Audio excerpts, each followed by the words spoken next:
ได้เอาเจ้ามาด่าในช่องในแบบนี้เนาะมีแต่ตัวเจ้าเองเฮ็ดตัวเจ้าเองเนาะและเรื่องราวที่เกิดขึ้นทั้งมวลทั้งนึดอยู่ในโรงพักอยู่ในตอนเพิ่นจับน้องเตอไปกระถ่ายทำลงไผก็เห็นไผก็ฮู้เบิดแม่นบ่และท่าทางมารยาทที่แสดงออกมากิริยามารยาทคือมันบ่โอเคน่ะทุกคนก็บ่ได้ว่าเนาะเพียงแต่ว่าแม่นแต่ว่าประเด็นหลักๆเนี่ยที่ทุกคำเว้าเนี่ยมันเราโทรหาตัวซิดแล้วเราด่าข่อยไผน้องมะนาวบ่แม่น้องมะนาวอ๋อแม่เพิ่นเราด่าเลย FC ก็มื้อนึงข่อยคือเห็นตู้ซิดกับไอ้เจ้าไปบอกรถโถไทยคือยังดีกันอยู่แม่นอันเป็นเรื่องสาเหตุใดอันนี้ก็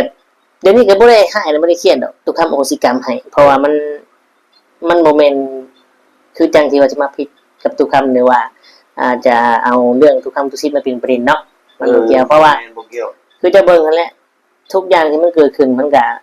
เกิดขึ้นจากตัวเราเองเนาะแม่นคือตอน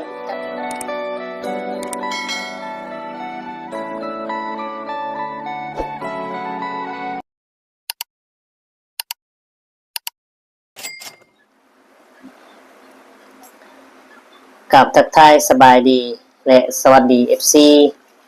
พ่อแม่พี่น้องหมู่เพื่อนเบิดทุกคนทุกท่าน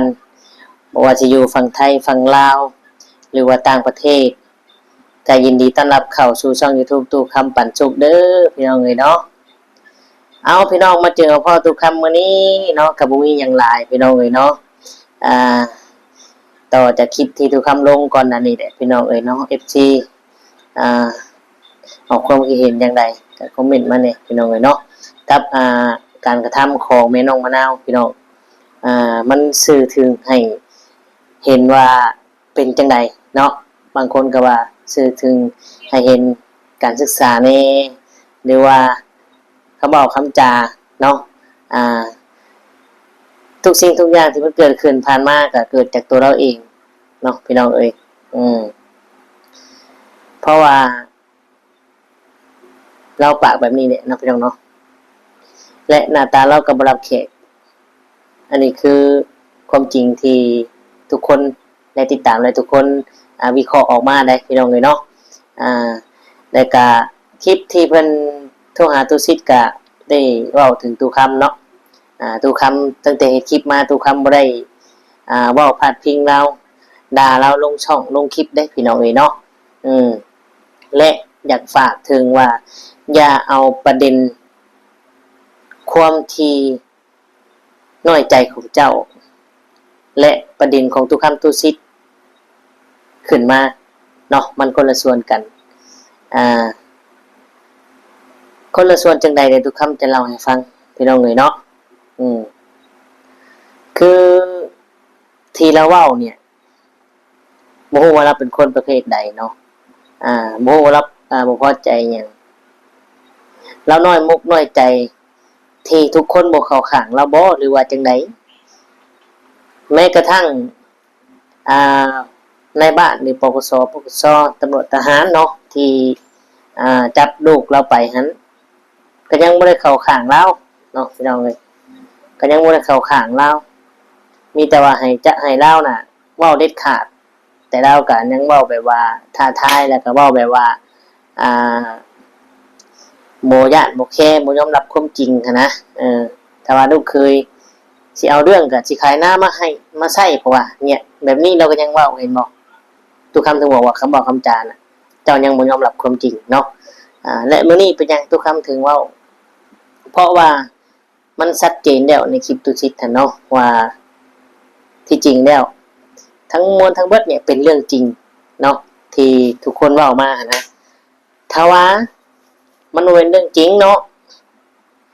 เจ้าก็อย่าเดือดร้อนเจ้าก็บ่ต้องร้อนตัวเนาะพี่น้องเอ้ยเพราะว่าทุกคนที่บ่เข้าข้างเจ้าสั่งเจ้าหรือว่าบ่มักเจ้าเนี่ยมันบ่ได้เกิดจากข่อยประเด็นมันบ่ได้เกิดจากข่อยเนาะมันเกิดจากตัวเจ้าเองแต่ใดมาและพฤติกรรมที่ทำให้ทุกคนบ่มักเจ้าเพิ่มเติมมากขึ้นก็คือเรื่องราวที่น้องเตอน่ะ ทำตัวแบบนี้และผู้ใหญ่ก็อยากให้เจ้าเนี่ยสั่งสอนลูกเจ้าอบรมตักเตือนแต่เจ้าก็บ่ยอมรับความจริงเนาะเพราะฉะนั้นเรื่องทั้งเบิดเนี่ยทุกคนก็เห็นทุกคนก็เข้าใจเนาะและทุกสิ่งที่เจ้าเว้ามาเนี่ยคนยังบ่รู้เรื่องนํเจ้าเลยเนาะเพียงแต่ว่าข่อยติดใจอยู่เรื่องเดียวเนาะที่เจ้าว่าข่อยเนี่ยยันตุสิทธิ์ดืนอิจฉาตุสิทธิ์บ่พอใจตุสิทธิ์ว่าซั่นคือประเด็นนี้เนี่ยข่อยกับตุสิทธิ์เนี่ยบ่ได้คิดเอามาใส่ใจเนาะเพราะเฮาเข้าใจกันอยู่แล้วและตุสิทธิ์มีตุสิทธิ์แล้วก็พ่อแม่เราสร้างไว้ให้เนาะทุกคำพ่อแม่ทุกคำก็สร้างไว้ให้คือกันเนาะแต่สร้างไว้ให้คนละแบบพ่อแม่ทุกคำสร้างให้สร้างหน้าพื้นที่ดินไว้ทำมาหากินปลูกข้าวปลูกผักปลูกหญ้านั่นก็คือหน้ากินของทุกคำและตู้ซิดก็คือหน้ากินของเราตัวนั้นเนาะเพราะฉะนั้นตู้คำกับตู้ซิดเนี่ยดูดีเนาะฮู้ดีว่าเบื้องหลังของแต่ละคนเนี่ยเป็นจังไดและตู้คำกับตู้ซิดเนี่ยก็หมู่กันเสี่ยวกันเนาะเป็นยังตู้คำสิบ่ฮู้มาตู้ซิดมีแบบใดรวยแบบใดมีขึ้นมีคำแบบใดแม่นบ่ล่ะและตู้ซิดก็ฮู้ว่าตู้คำเป็นแนวใดเนาะเพราะฉะนั้นเจ้าอย่าเอาเรื่องประเด็นข่อยกับตู้ซิดยกขึ้นมาเว้าเพราะความน้อยใจเพราะความบ่มีไผสนใจเจ้าหรือว่าแนวใดเนาะเจ้าถึงมาเว้าแบบนี้มาด่าข่อยแบบนี้เพราะว่าข่อยยังบ่ได้ตอบโต้เจ้ายังบ่ได้ด่าเจ้าลงช่องเลยเนาะพี่น้องเนาะทุกคนคิดเห็นจังไดเอาแต่ว่าข่อยเนี่ยบ่ได้มีความติดอกติดใจและถือโทษเอาความเจ้าดอกเนาะข่อยอโหสิกรรมให้เนาะเพราะว่าข่อยก็ได้บุญเพราะข่อยยอมให้เจ้าด่าเจ้าว่าและบ่ตบโต้เจ้าอโหสิกรรมให้ระงับเวรระงับกรรมด้วยการบ่จองเวรจองกรรมเพราะว่ามันเป็นผลบุญแนวใดเพราะเจ้าจะได้โล่งอกโล่งใจโล่งสมองโล่งประสาทจะบ่ได้คิดอย่างไรเนาะทุกคำก็ขออโหสิกรรมให้บ่ถือโทษเอาโกรธเอาความหยังทั้งสิ้นเนาะเพียงแต่ว่าอยากบอกอยากเตือนเจ้าว่าสิ่งที่เจ้าว่าออกมาทั้งเบิดทั้งมวลเจ้าสิไปเว้ากับไผก็ได้แต่ในหมู่บ้านเฮาเนี่ยมันบ่ได้เป็นการดีต่อเจ้าเลยเนาะทุกคนน่ะเขาฮู้เบิดในหมู่บ้านว่าเป็นจังได๋นะพี่น้องนะก็เข้าใจกันเนาะพี่น้องเนาะทุกคำก็แค่อยากฝากถึงว่าการที่เจ้าเว้าแนวนี้เนี่ย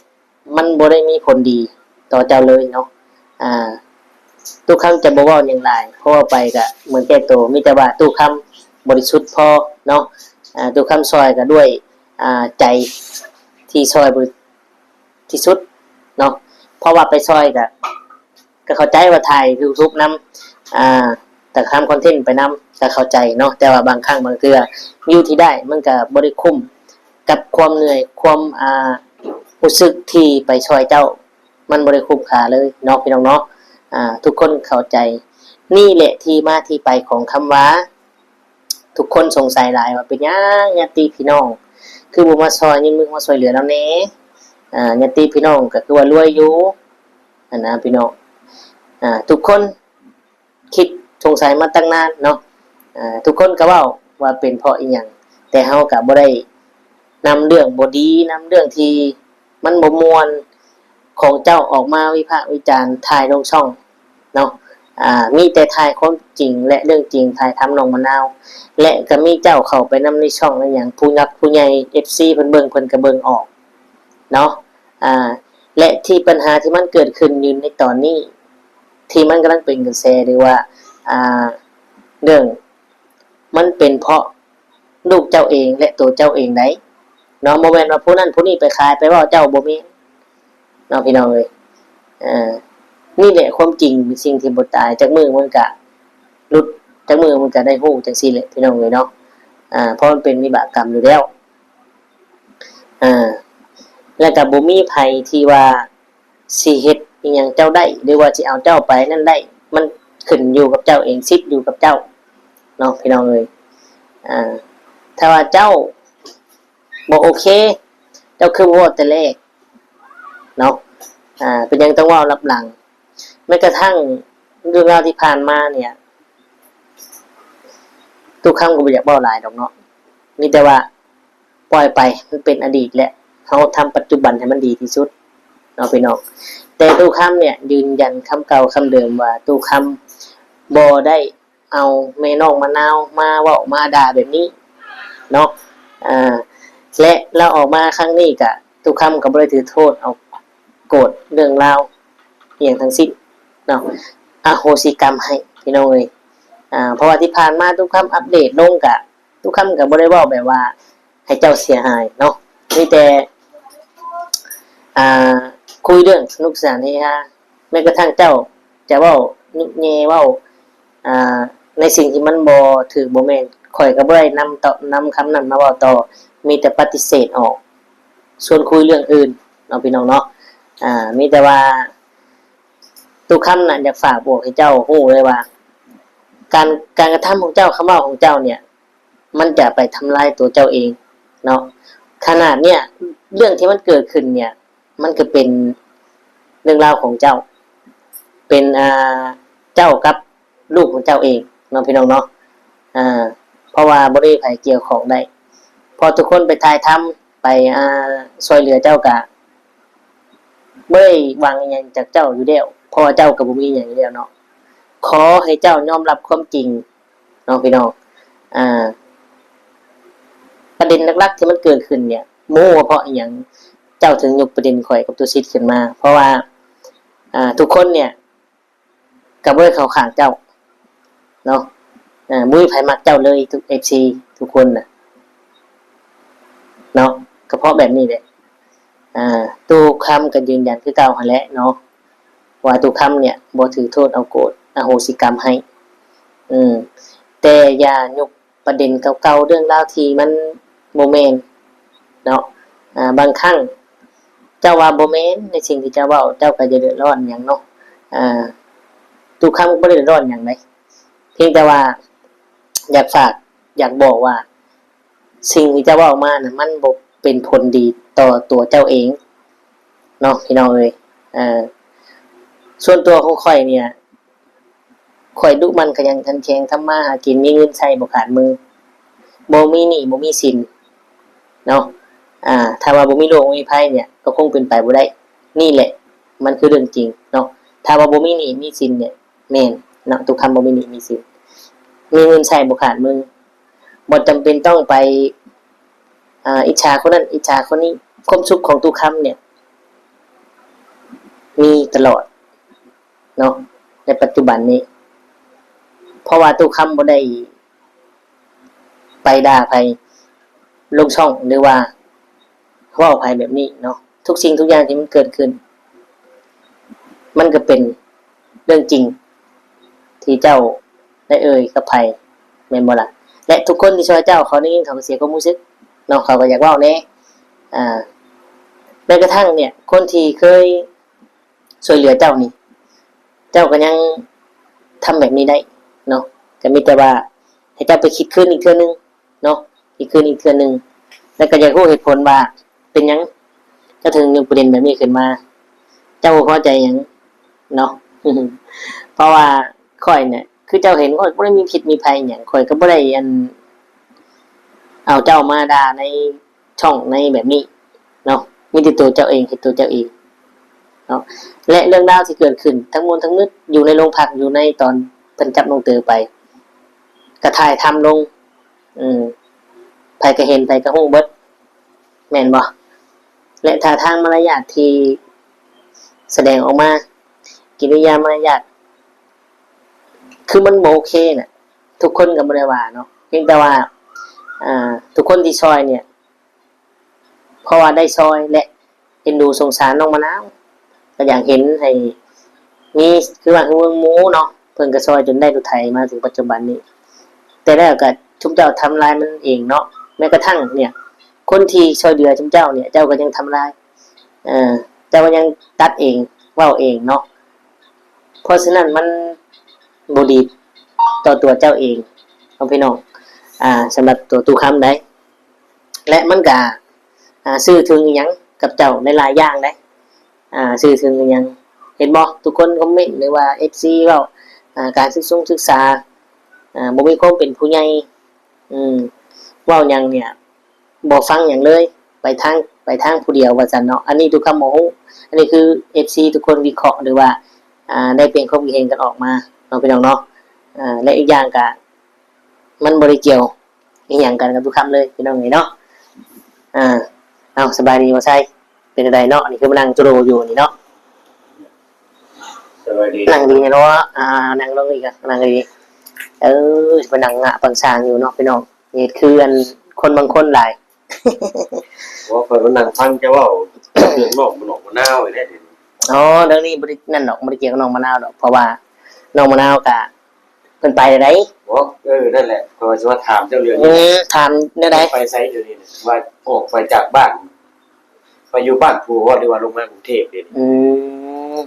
เจ้าเห็นอยู่ไสน่ะ คนเพิ่นไม่ช่องเจ้าได้ว่าน้องมะนาวออกจากบ้านไปได้เพิ่นก็ยังเบิ่งบ่คักครับเพิ่นรับก่อน เมื่อยไปไสดอกเพิ่นไปกับผัว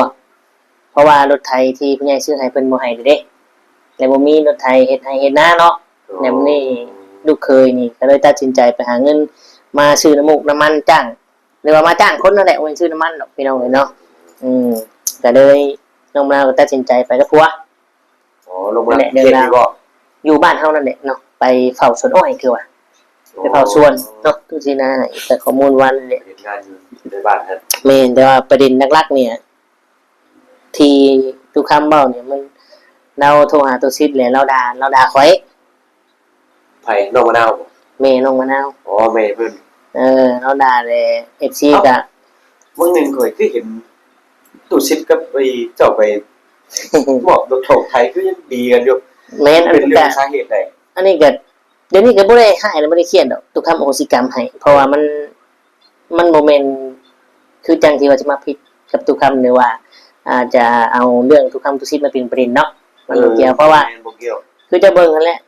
ทุกอย่างที่มันเกิดขึ้นมันก็ขึ้นจากตัวเราเองเนาะ แม่นข่อย คือตอนจับลูกชายเราไปผู้ใหญ่เพิ่นก็วางแผนกับเจ้าอยู่กับลูกเขยเจ้าอยู่ว่าสิเว้าบ่ยอมเพื่อให้ลูกชายเจ้าเนี่ยย่านและไปเปลี่ยนให้หลานให้จื้อว่าไงจ๊ะ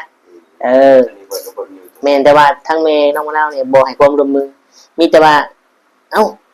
ถ้าว่าลูกเคยใช่ไหมสิเอาพริกเอาหยังก็สิขายหน้าพุ่นแหละมาให้เห็นบ่นี่คือเราเว้าแบบบ่ถึงแล้วเนาะ แม่น นี่แหละเห็นบ่ เขาข้างลูก แม่นไผก็ฟังไผก็เบิ่งเจ้าคือกันเนาะแต่มื้อนี้เห็นคลิปนั้นแล้วเจ้าก็เหมือนแบบเจ้าฮ้อนโตน่ะเนาะถ้าเจ้าบ่ผิดเจ้าบ่ผิดเจ้าสิเว้าให้หยังแม่นบ่แล้วข่อยก็บ่ได้เอาเจ้ามาด่าลงช่องบ่ได้เอาเจ้ามาเปิดเผยแบบที่เจ้าว่าเนาะพี่น้องเพราะว่าทุกอย่างที่ข่อยได้ยินมาข่อยก็ได้ยินต่อเพราะว่าข่อยอยู่ไทยพี่หรือว่าเราบ่พอใจที่เราไปบอกพอตุกคำว่าหมวยตุกคำเนี่ยเข้าข้างตุซิดหมวยตุกคำเนี่ยถ่ายทำกับตุซิดเพราะว่าบ่ค่ายแบบคือบ่อยากให้ตุกคำเข้าไปมีส่วนในหันบ่อยากมีความหมั่นหมางกันกับตุกคำอย่างประมาณนี้บ่เนาะที่เราไปบอกนั้น พักอาจสิแม่น แต่ว่าเท่ากับทุกคำกับบ่ได้ว่าความเสียหายใดเนาะเว้าไปตามข้อมูลความจริงทุกคำยกตัวอย่างขึ้นมาที่ซื้อว่าที่ผ่านมาเนี่ยคนที่บ่มักเฮาสั่งเฮาเนี่ยเฮาก็ยังบ่ถือโทษติดใจหยังเพราะว่าเห็นจากการกระทำของเขา คือทุกคำได้ยินว่าน้องแอมว่าสั่งทุกคำบ่มักว่าถ่ายทำมาเด่นมาอันนั้นนะในที่ผ่านมาทุกคำก็เอาเขาใช้ดูกลัวเพราะว่าเห็นการกระทำของน้องเอ็มอยู่ดิเมนูคนเบาบางบ้านเบาไว้ทุกคำนี้แต่ทุกคำก็เบิ่งการกระทำแล้วก็ไปแล้วก็เบ้านุ่งฮอร์โมนยิ้มม้วนแล้วก็มาดิ่นมาหัวอยู่กันทุกคำอยู่ดินี่แหละคือเขาเบิ่งการกระทำเนาะ น้องเอ็มมันบอก แม่นข่อยยกตัวอย่างขึ้นมาซื้อแต่ว่าเราบ่เข้าใจเราไปคิดเราไปเว้าในทางที่มันบ่แม่นและทุกเรื่องเนาะที่เราเว้าหั่นมันผ่านมาหมดเลยเรายกประเด็นทุกคำทุกชิดขึ้นมาเนี่ยเพราะหยัง มันบ่แม่นเหตุผลที่จะยกขึ้นมาเลยเนาะมันคนละเรื่องคนละส่วนกัน แล้วมันก็ผ่านไปแล้วข่อยกับทุกคำกับข่อยกับตุซิดกับปกติและเป็นหยังคือว่าอันนั้นพวกข่อยก็เป็นเชี่ยวกันเนาะหักแพงกันข่อยก็อัปเดตตามที่เราอัปเดตมาบ่แม่นสิคือเจ้าสิโทรเอามาด่ามาเว้าแบบนี้เนาะ